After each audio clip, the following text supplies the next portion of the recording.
Talking Jokes with Ethan Clewell. I'm sitting here with Najee Davis, recent grad.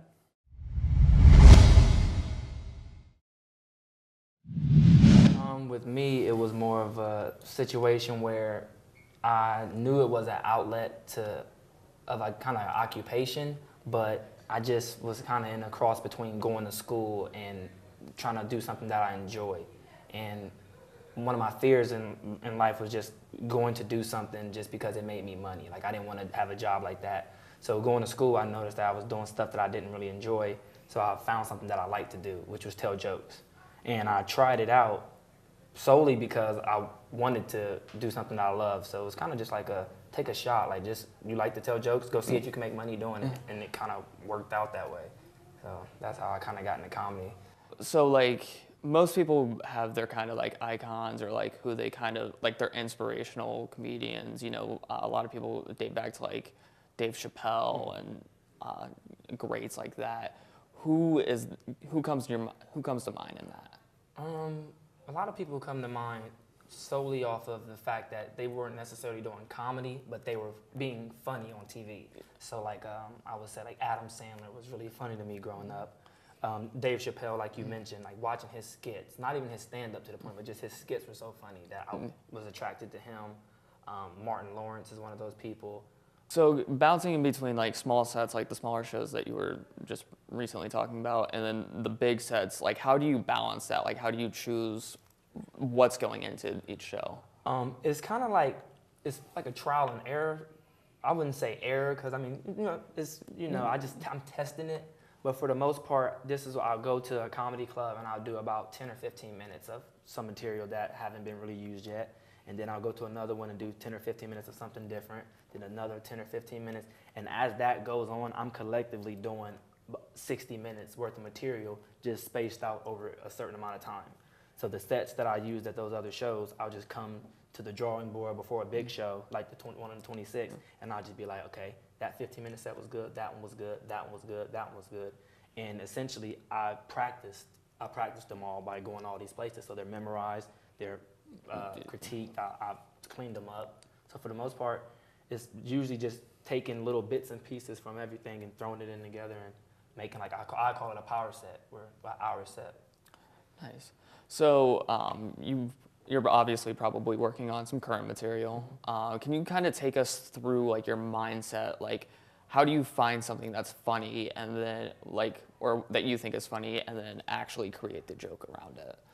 For the most part, my comedy comes from true situations, true instances. So I don't have to do too much mustering up as far as like making a joke funny or making it appealing to people or relatable, because if it really happened to me, chances are it really happened to somebody else, because it's a current thing.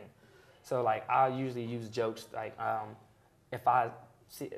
usually use jokes that's at a certain point in my life. Like if I'm in like at Ohio State my last semester, it was difficult and I was trying to do as much as I can.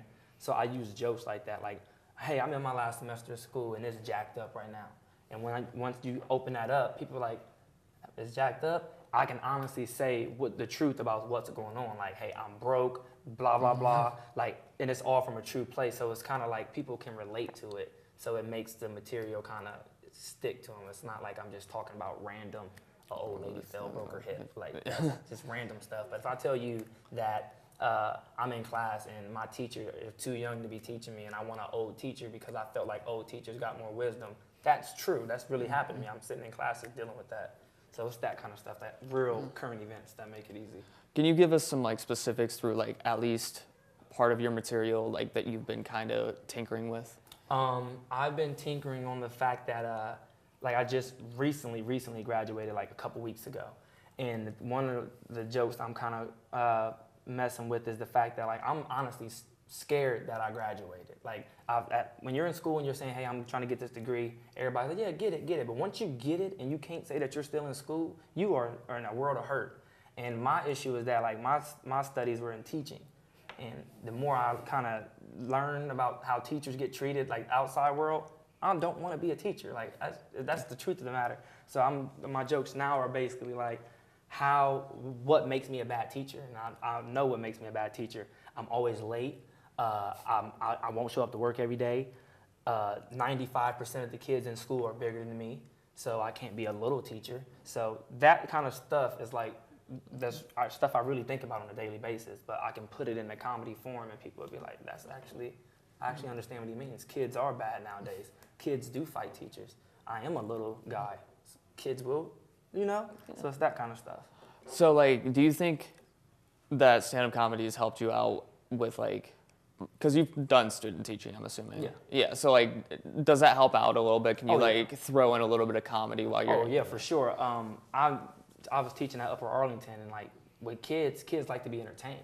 Like if you're a boring teacher up there telling the kids, 4 plus 4 is going to get you A, they're not going to be stuck to that. They're going to like kind of be like, yeah, whatever, this guy's corny. But if I'm up there like making little jokes about it and little cracks about it, like 4 plus 4, 8. Like if I got $4 and you got $4, we got 8. They kind of take on to that a little more. So comedy opened up like a gateway of teaching that like kids can relate to me because I'm actually funny and entertaining and not just occupying them for that little bit of time. So speaking of the audience, how important is it on stage to kind of play with the audience? Like, oh man, if you're not playing with the audience, then you're literally just talking to them. And nobody likes to be just talked to. People like to be interacted with.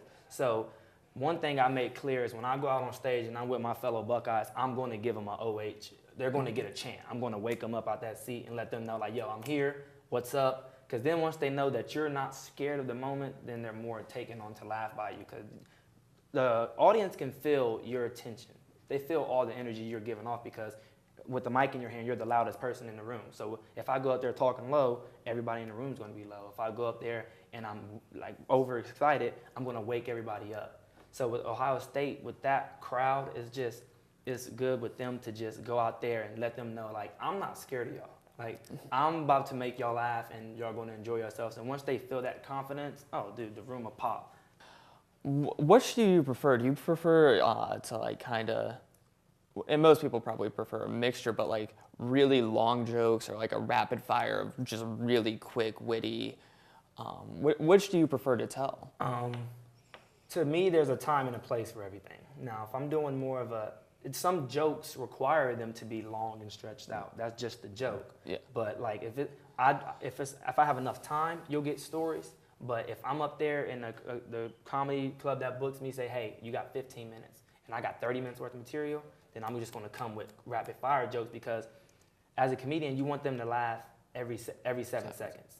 Me, I want it to be every 5 because I don't want to be every comedian. If every comedian can make them laugh in 7, I don't want to be that. I want to make them laugh in 5. So the closer, probably one of the most important parts of any stand-up set. Do you keep your closer consistently or do you change it up?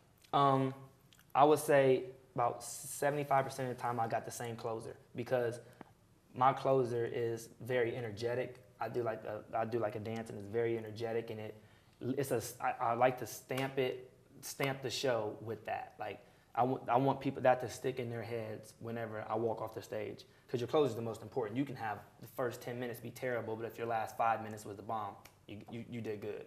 So you got to make sure your closer is like consistently funny. So that's why I don't change it up a lot. Like I don't do different closes. I'm gonna close it this night.